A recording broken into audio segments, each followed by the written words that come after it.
Ce Noël, ma belle-fille m'a regardée et a dit « Cette année, nous allons tous passer Noël chez ma mère. Toi, tu ne viens pas, tu peux rester à la maison. » Je n'ai pas discuté.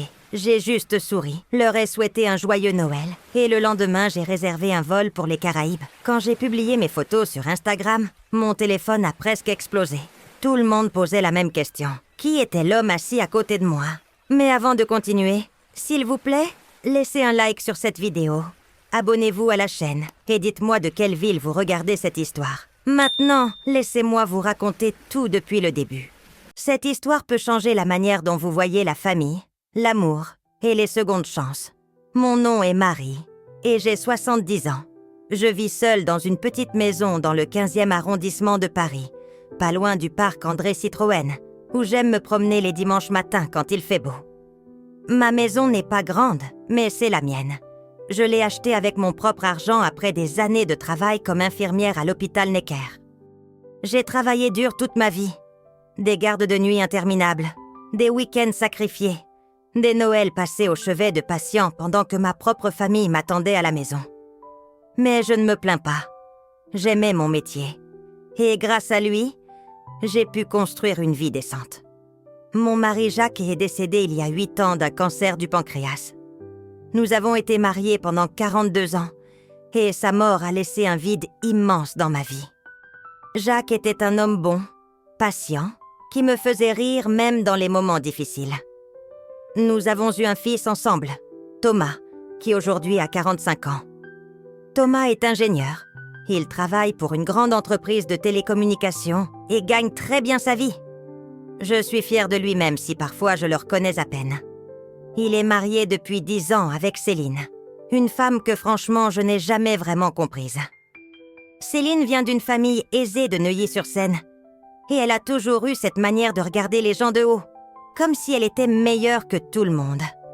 Au début, j'ai essayé de l'aimer, de créer un lien avec elle parce que c'était la femme que mon fils avait choisie. Je me disais que peut-être avec le temps nous apprendrions à nous connaître, à nous apprécier. Mais Céline n'a jamais fait le moindre effort. Dès le début, elle m'a traitée comme une étrangère, comme quelqu'un qui dérangeait. Chaque fois que je leur rendais visite, elle trouvait une raison de critiquer. Ma manière de m'habiller était trop simple. Mes cadeaux pour mes petits-enfants n'étaient jamais assez bien. Ma cuisine était trop traditionnelle. Rien de ce que je faisais ne trouvait grâce à ses yeux. Et Thomas, mon propre fils, ne disait rien. Il restait silencieux, comme s'il avait peur de la contrarier. Ils ont 2 enfants. Lucas qui a 9 ans et Emma qui en a 6. Ces enfants sont ma joie, mon bonheur, la raison pour laquelle je continue à sourire chaque jour.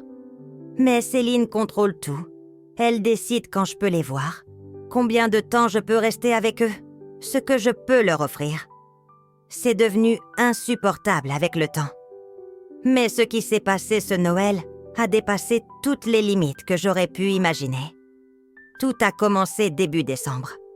J'étais chez moi en train de préparer des sablés de Noël, une recette que ma mère m'avait transmise et que je faisais chaque année pour mes petits-enfants. Mon téléphone a sonné et c'était Thomas. Il m'a dit qu'il voulait passer me voir pour discuter de quelque chose d'important. Son ton était étrange, distant, et j'ai tout de suite senti que quelque chose n'allait pas. Le lendemain, il est venu seul, sans Céline, ni les enfants. Il s'est assis dans mon salon, là où son père s'asseyait toujours pour lire le journal, et il a commencé à parler. Il m'a expliqué que cette année, ils avaient décidé de passer Noël chez la mère de Céline, à Deauville. Ils avaient réservé une grande maison près de la plage pour toute la famille de Céline, et ils y resteraient une semaine entière. Je lui ai demandé si je pouvais venir aussi, si je pouvais au moins passer la journée de Noël avec mes petits-enfants. Il a baissé les yeux et m'a dit que ce n'était pas possible, que c'était un moment pour la famille proche de Céline, et que je ne serais pas à l'aise. Pas à l'aise. Ces mots m'ont frappé comme une gifle. J'étais sa mère, la grand-mère de ses enfants. Et il me disait que je ne serais pas à l'aise avec sa belle famille. J'ai essayé de garder mon calme, de ne pas montrer à quel point j'étais blessée. Je lui ai demandé si nous pourrions au moins nous voir avant ou après Noël, peut-être fêter ensemble quelques jours plus tard. Il m'a répondu qu'ils allaient être très occupés avec le travail en janvier et qu'ils ne savaient pas quand ils auraient du temps. Puis il est parti, me laissant seule dans mon salon avec mes sablés qui refroidissaient sur la table. J'ai pleuré ce soir-là. J'ai pleuré comme je n'avais pas pleuré depuis la mort de Jacques.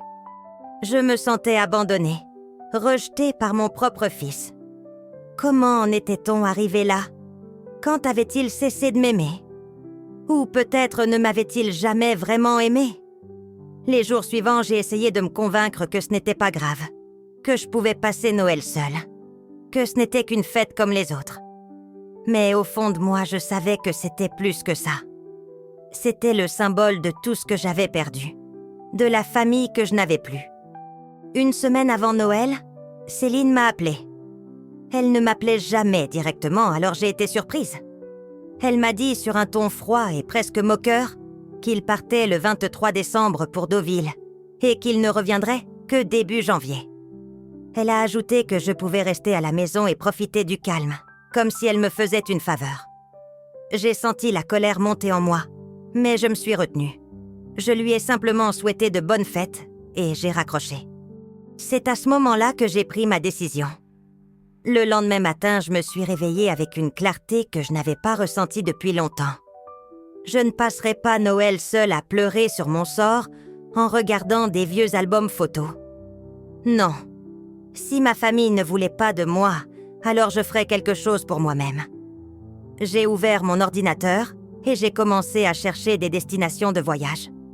J'ai toujours rêvé d'aller dans les Caraïbes, de voir ces plages de sable blanc et ces eaux turquoises dont tout le monde parle.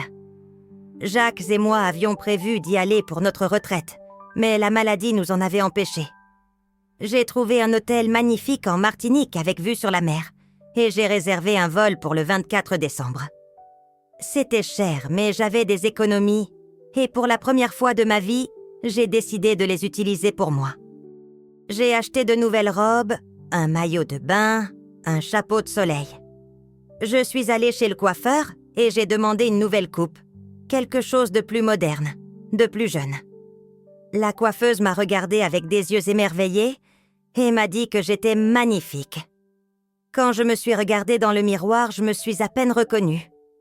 J'avais l'air différente, plus vivante, plus heureuse. Le jour du départ, je me suis levée tôt et j'ai pris un taxi pour l'aéroport.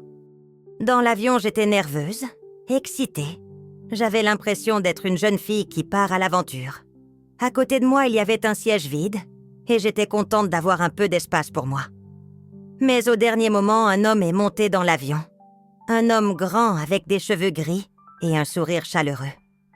Il s'est assis à côté de moi et m'a dit bonjour, avec un accent qui n'était pas français. Il s'appelait Philippe et il était québécois. Il avait 72 ans et il partait aussi seul en Martinique pour passer les fêtes. Sa femme était décédée 2 ans plus tôt et ses enfants vivaient au Canada, trop loin pour qu'il puisse les voir à Noël. Nous avons commencé à parler et les heures de vol sont passées comme des minutes. Il était intelligent, drôle, attentionné. Il me posait des questions sur ma vie et écoutait vraiment mes réponses. Pas comme ces gens qui font semblant d'écouter en pensant à autre chose. Je lui ai raconté mon histoire avec Thomas et Céline, et il m'a dit quelque chose que je n'oublierai jamais. Il m'a dit que parfois les gens qu'on aime nous font du mal sans s'en rendre compte, et que la meilleure chose à faire, c'est de prendre soin de soi-même. Quand nous sommes arrivés en Martinique, nous avons partagé un taxi jusqu'à nos hôtels, qui par hasard étaient très proches l'un de l'autre. Il m'a proposé de dîner ensemble ce soir-là, et j'ai accepté. Ce que je ne savais pas, c'est que ce dîner allait changer ma vie. Philippe m'a emmenée dans un petit restaurant créole sur la plage, où on servait du poisson grillé et du rhum arrangé. La nuit était douce, on entendait les vagues et une musique légère, en arrière-plan. Nous avons parlé pendant des heures de nos vies, de nos regrets, de nos rêves. Il m'a raconté qu'il avait été professeur de littérature à Montréal pendant 40 ans et qu'il adorait voyager. Il avait visité plus de 50 pays, mais c'était la première fois qu'il venait seul depuis la mort de sa femme. Je voyais dans ses yeux la même solitude que je ressentais. Nous étions 2 personnes qui avaient tout donné à nos familles et qui nous retrouvions seuls pendant les fêtes. Mais ce soir-là, nous n'étions pas seuls. Nous étions ensemble. Les jours suivants, nous avons passé tout notre temps ensemble. Nous nous promenions sur la plage le matin. Nous déjeunions dans des petits bistrots locaux. Nous visitions des jardins botaniques et des marchés. Philippe prenait des photos de tout et il insistait pour prendre des photos de nous deux. Au début, j'étais gênée. Je ne suis pas habituée à être photographiée. Mais il me disait que j'étais belle et qu'il fallait garder ces moments en mémoire. Un après-midi, nous étions assis sur la terrasse de mon hôtel en train de boire un cocktail. Et Philippe a sorti son téléphone pour prendre une photo. Il a passé son bras autour de mes épaules et a souri. J'ai souri aussi. C'était une photo simple, mais elle capturait quelque chose de vrai, de la joie pure. Plus tard ce soir-là, j'ai regardé cette photo sur mon téléphone et j'ai décidé de la publier sur Instagram. Je n'utilise pas beaucoup les réseaux sociaux, mais j'avais créé un compte quelques années plus tôt pour suivre mes petits-enfants. J'ai posté la photo avec une simple légende. « Joyeux Noël depuis la Martinique ». Je n'ai pas pensé que quelqu'un la verrait vraiment. Mais le lendemain matin, quand je me suis réveillée, mon téléphone n'arrêtait pas de sonner. J'avais des dizaines de messages, de commentaires, d'appels manqués. Ma cousine Claire, mes anciennes collègues de l'hôpital, des voisins, même des gens que je n'avais pas vus depuis des années. Tout le monde voulait savoir qui était Philippe, comment nous nous étions rencontrés, si nous étions ensemble. Mais le message qui m'a le plus surprise venait de Céline. Elle avait écrit « Qui est cet homme Marie ?» Thomas veut savoir. Son ton était accusateur, comme si j'avais fait quelque chose de mal. J'ai ri en lisant son message. Pour la première fois depuis des années, j'avais le contrôle. C'était moi qui avais quelque chose qu'ils voulaient savoir. Mais ce qui allait suivre dépassait tout ce que j'aurais pu imaginer. Thomas m'a appelé quelques heures plus tard. Il était en colère. Sa voix tremblait. Il me demandait pourquoi je ne lui avais pas dit que j'allais en Martinique. Pourquoi je n'avais pas dit que j'étais avec un homme. Qui était cet homme. Je lui ai répondu calmement que je n'avais rien à lui dire, que ma vie privée ne le regardait pas. Il est resté silencieux un moment, puis il a dit quelque chose qui m'a choquée. Il m'a dit que je manquais de respect à la mémoire de son père, que c'était une honte de me comporter comme ça à mon âge. J'ai senti la colère exploser en moi. Je lui ai demandé quel respect il m'avait montré quand il m'avait exclue de Noël. Quel respect Céline me montrait depuis 10 ans en me traitant comme une étrangère. Je lui ai dit que son père aurait voulu que je sois heureuse, que je vive ma vie pleinement, et non que je reste seule à pleurer dans mon coin. Il a raccroché sans dire au revoir. Les jours suivants, j'ai continué à recevoir des messages. Ma cousine Claire me soutenait et me disait que j'avais raison de profiter de la vie. Mes anciennes collègues étaient heureuses pour moi. Mais Céline et Thomas restaient furieux. Céline a même publié sur son propre Instagram une photo de leur Noël à Deauville avec une légende qui disait « La vraie famille réunie pour les fêtes ». C'était une attaque directe contre moi. Et tout le monde le savait.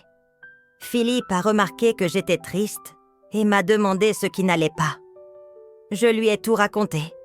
Les messages, les accusations, la colère de Thomas. Il m'a pris la main et m'a dit que je n'avais rien fait de mal, que j'avais le droit d'être heureuse. Il m'a proposé quelque chose qui m'a surprise. Il m'a demandé si je voulais venir le voir à Montréal, après les fêtes, passer quelques semaines là-bas avec lui. J'ai hésité. C'était si rapide.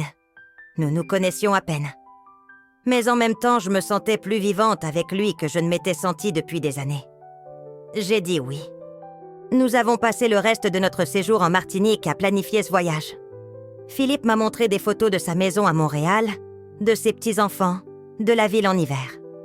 Il m'a parlé des restaurants que nous pourrions visiter, des spectacles que nous pourrions voir. J'étais excitée comme une adolescente. Le dernier jour avant mon retour à Paris, nous étions assis sur la plage au coucher du soleil. Et Philippe m'a dit quelque chose que je n'oublierai jamais. Il m'a dit qu'il était tombé amoureux de moi. J'ai senti mon cœur battre fort dans ma poitrine. Je lui ai dit que moi aussi j'avais des sentiments pour lui, mais que j'avais peur. Peur de souffrir encore. Peur que ma famille me rejette complètement. Il m'a embrassée doucement et m'a dit que l'amour valait toujours le risque. Quand je suis rentrée à Paris début janvier, j'avais une décision à prendre. Les premières semaines de janvier ont été difficiles. Thomas ne me parlait plus, il ne répondait pas à mes messages, il ne me laissait pas voir mes petits-enfants. Céline avait réussi à le monter complètement contre moi. Je me sentais coupable. Je me demandais si j'avais fait une erreur, si j'aurais dû rester à ma place, accepter leur rejet en silence. Mais chaque fois que je parlais avec Philippe au téléphone, je retrouvais ma force. Il m'appelait tous les soirs. Nous parlions pendant des heures. Il me racontait sa journée, me faisait rire avec ses histoires, me rappelait que j'avais de la valeur. Fin janvier, j'ai pris mon billet pour Montréal. J'ai décidé de partir pour tout le mois de février. J'ai prévenu ma cousine Claire, qui était la seule de ma famille, à me soutenir. Et je suis partie. Montréal en hiver était magnifique. Tout était couvert de neige. Les rues brillaient sous les lumières. Les gens étaient chaleureux malgré le froid. Philippe m'a accueilli à l'aéroport avec un bouquet de roses rouges et un sourire immense. Sa maison était confortable, pleine de livres et de souvenirs. Il m'a installée dans la chambre d'amis, mais dès la première nuit, nous avons compris que nous voulions être ensemble. Je sais que ça peut paraître choquant pour certaines personnes. Une femme de 70 ans qui tombe amoureuse si vite. Mais quand on a mon âge, on sait qu'il ne faut pas perdre de temps. La vie est courte et le bonheur est rare. Nous avons passé un mois merveilleux ensemble. Philippe m'a présenté à ses amis. Nous sommes allés au théâtre. Nous avons visité des musées. Nous avons même fait du patin sur glace, sur le canal Rideau. Je me sentais jeune, vivante, aimée.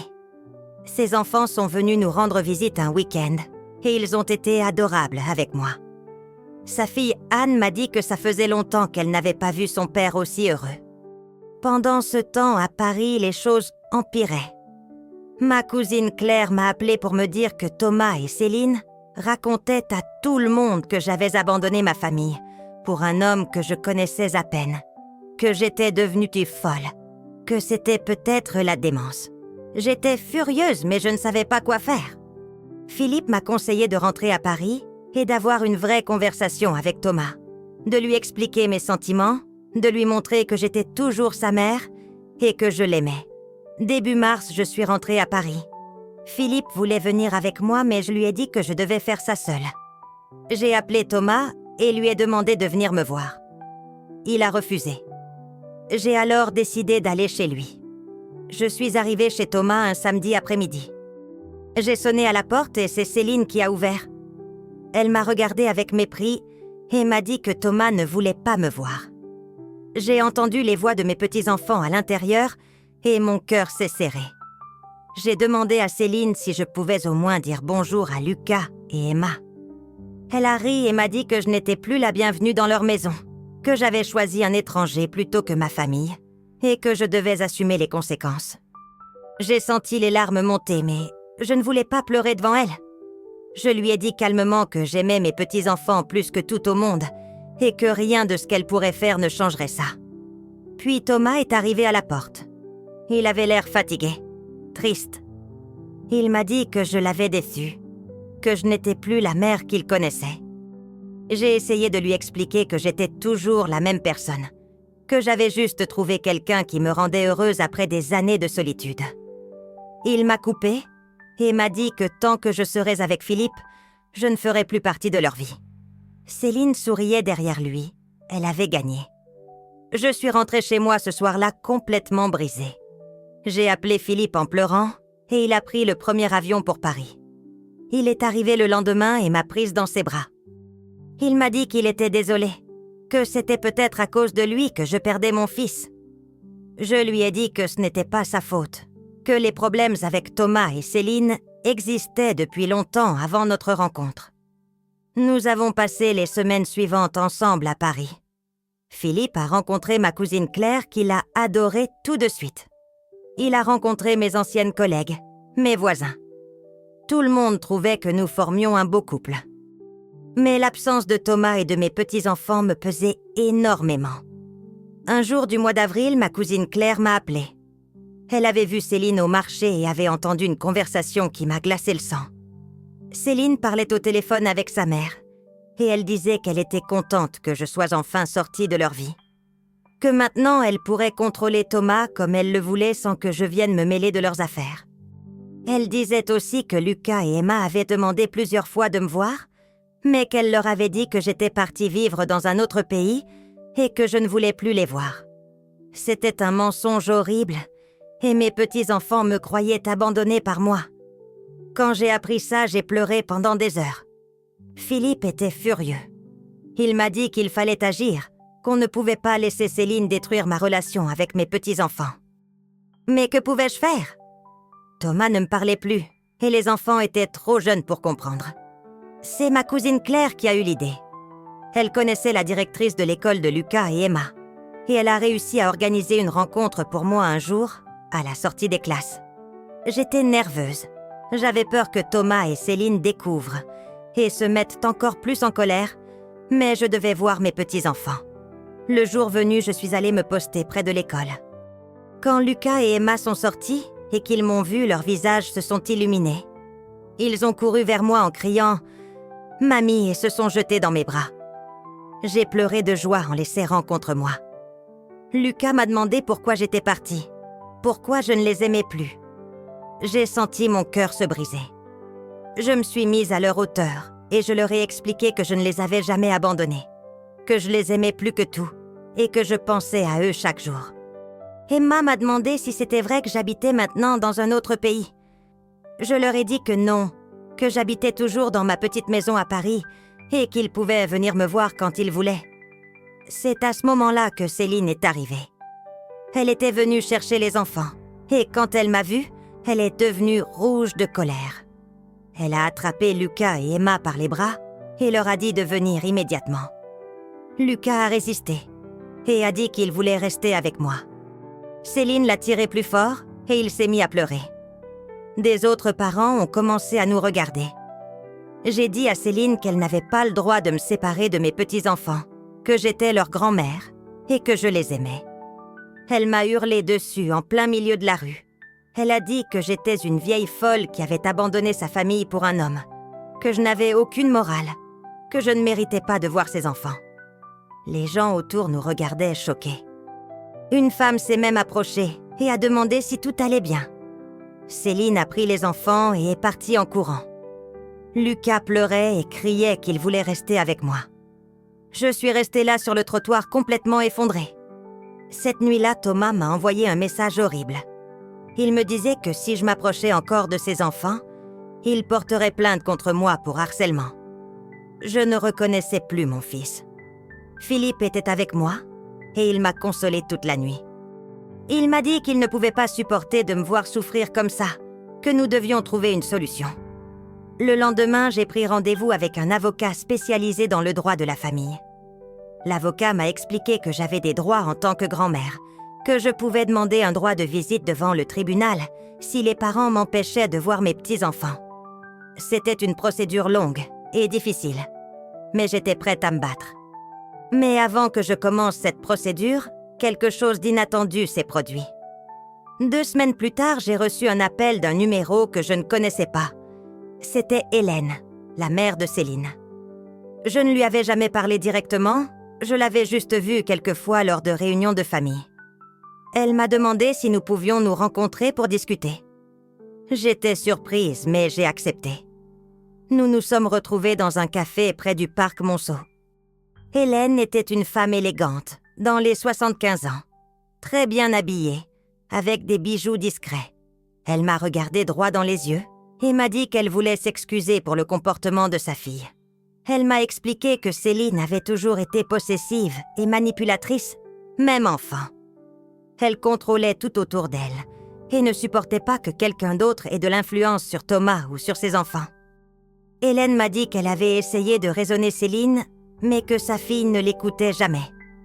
Puis elle m'a révélé quelque chose qui m'a choquée. Elle m'a dit que pendant le Noël à Deauville, Céline s'était comportée de manière horrible avec tout le monde. Qu'elle avait critiqué la maison d'Hélène, la nourriture, l'organisation. Elle avait même empêché Lucas et Emma de jouer avec leurs autres cousins parce qu'elle trouvait qu'ils n'étaient pas assez bien élevés. Hélène était fatiguée du comportement de sa fille, et elle voulait que ça change. Elle m'a dit qu'elle allait parler à Thomas et lui faire comprendre qu'il était en train de perdre sa mère à cause de l'influence toxique de Céline. Elle m'a aussi proposé de m'aider dans ma démarche juridique si c'était nécessaire. J'étais touchée par sa sincérité et son soutien. Quelques jours plus tard, Thomas m'a appelée. Sa voix était différente, plus douce, presque honteuse. Il m'a demandé si nous pouvions nous voir. Nous nous sommes retrouvés dans le parc André Citroën, où j'avais l'habitude de l'emmener quand il était petit. Il s'est assis à côté de moi sur un banc et il a commencé à pleurer.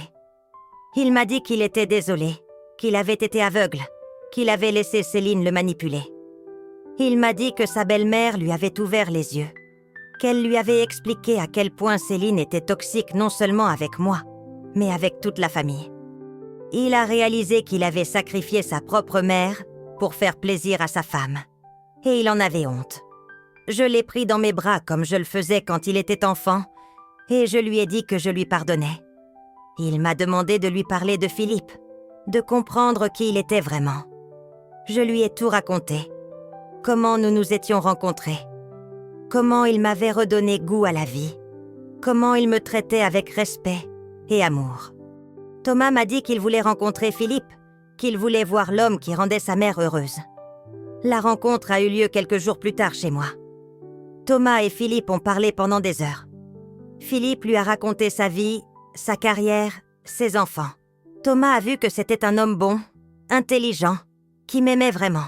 À la fin de la soirée, Thomas nous a dit qu'il nous donnait sa bénédiction et qu'il espérait que nous serions heureux ensemble.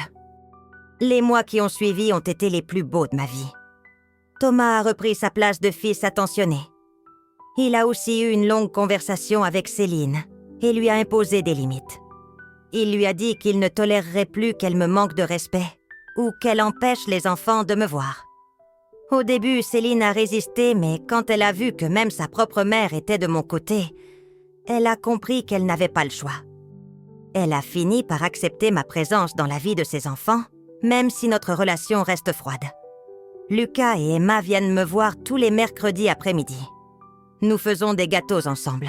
Nous nous promenons au parc. Je leur raconte des histoires.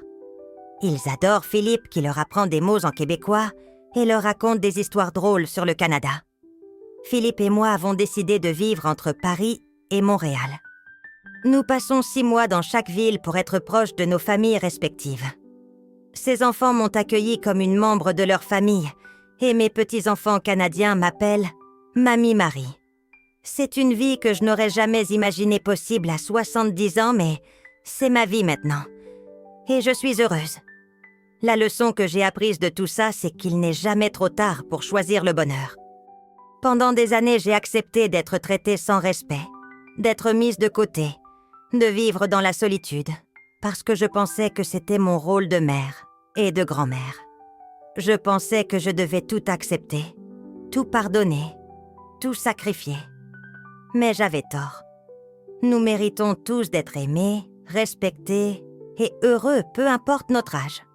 Ce Noël où ma belle-fille m'a dit que je ne pouvais pas venir a été le moment le plus douloureux de ma vie, mais aussi le moment qui m'a libérée. Si elle ne m'avait pas rejetée, je ne serais jamais partie en Martinique. Je n'aurais jamais rencontré Philippe. Je n'aurais jamais retrouvé ma dignité et ma joie de vivre. Parfois, les pires moments de nos vies nous mènent vers les plus beaux. Aujourd'hui, quand je regarde la photo de Philippe et moi en Martinique, celle qui a fait exploser mon téléphone, je souris. Cette photo représente ma renaissance, le début de ma vraie vie. Et si vous traversez une période difficile, si vous vous sentez seul et rejeté, rappelez-vous qu'il y a toujours une possibilité de recommencer, de trouver l'amour, de choisir le bonheur. Il suffit parfois d'un vol vers les Caraïbes et d'un sourire pour que tout change.